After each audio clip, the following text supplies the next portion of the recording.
Come on, Chiefs! We've got the latest Chiefs updates just for you, and I'll be giving you all the details as they happen. So if you want to stay in the loop, make sure you're subscribed and hit that like button.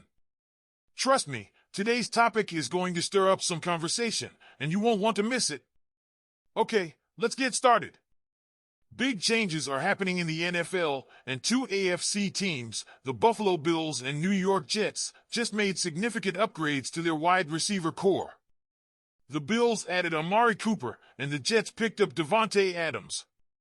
Meanwhile, here in Kansas City, our Chiefs have been hit hard by injuries to key receivers. Marquise Brown and Rashee Rice are both expected to be out for months, and Rice's Week 4 injury was especially tough. He still leads the team in receiving yards with 288 and 2 touchdowns, even after getting hurt. So where does that leave the Chiefs? There have been rumors that they may be looking to add some outside help at wide receiver, and there's one familiar name that keeps coming up, Kadarius Toney. Now, some of you may remember Toney well. He was a big part of our offense after we traded him in 2022.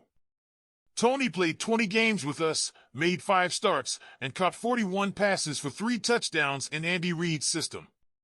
But here's where it gets interesting. Toney is currently on the Cleveland Browns practice squad. After the Browns traded Cooper to the Bills, there's a chance they could elevate Toney to their 53-man roster soon.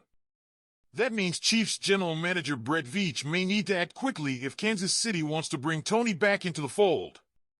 We all know that one of the biggest challenges when adding a new wide receiver mid-season is getting them up to speed with Andy Reid's offense. But Toney already knows the system, which is why this move makes so much sense.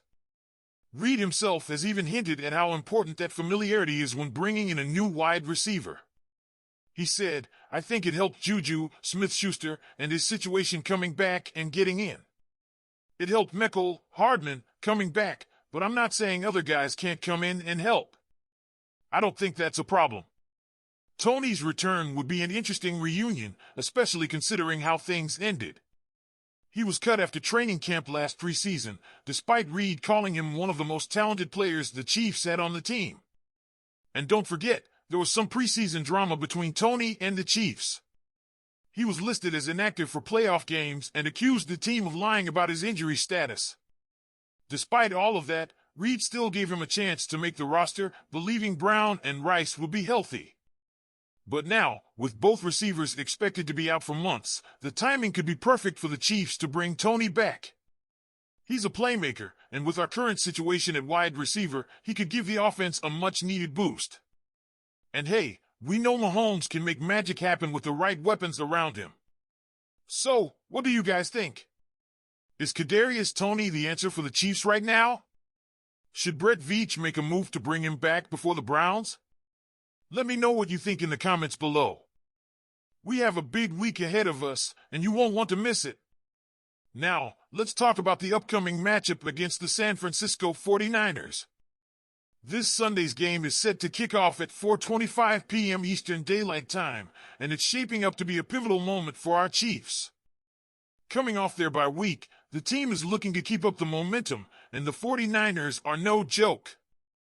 In today's press conference, Andy Reid, Patrick Mahomes, Juju Smith-Schuster, and even Clark Hunt gave us a glimpse into how the team is preparing for this crucial stretch of the season.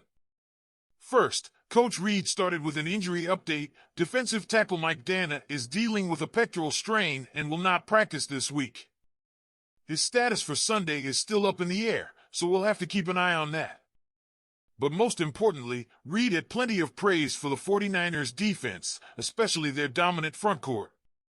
He mentioned how this group really sets the tone for the entire team, calling it where it all starts for San Francisco. Reid knows our offensive line will need to step up, especially with a tough defensive line coming our way. Speaking of the offensive line, Reid talked about the progression on the left side, particularly with our young guys stepping in at left tackle. Wayne Morris is expected to start Sunday, and while there may be a few hiccups, Reid is confident that the group will continue to improve as the season progresses.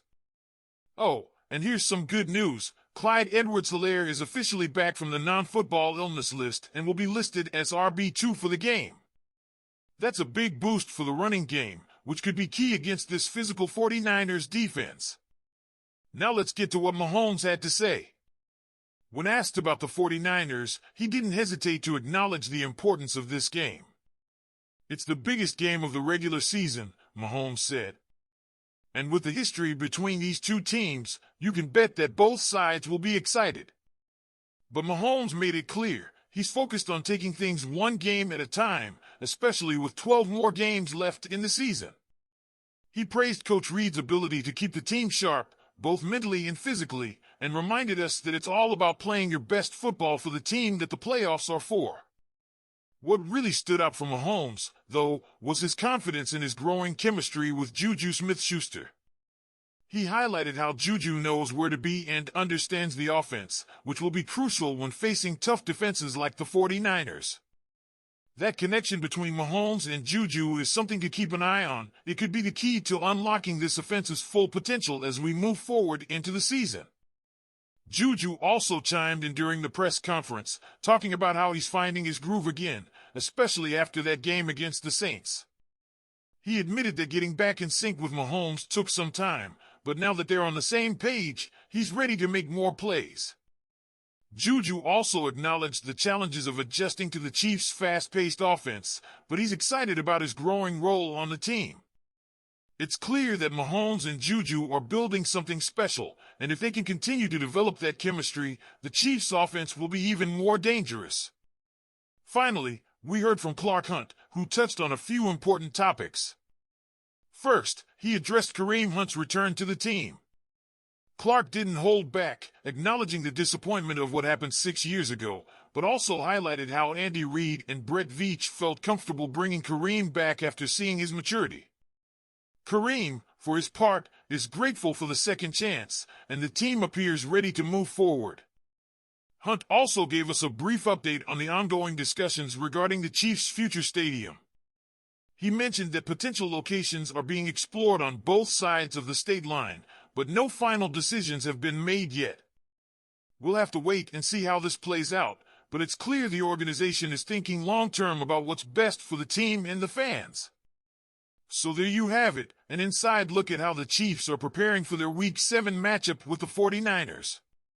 With key players like Clyde Edwards-Helaire returning and Mahomes and Juju building their chemistry, the team appears ready to handle the challenges ahead. But it's going to come down to execution, especially against the stout 49ers defense that will test our offensive line. What do you guys think? Are you confident in Wayne Morris coming in at left tackle? And how do you feel about the Mahomes and Juju connection? Let me know your thoughts in the comments below. And before you go, don't forget to like and subscribe so you're always up to date with the latest Chiefs news. Thanks for watching, and I'll catch you in the next video. Go Chiefs!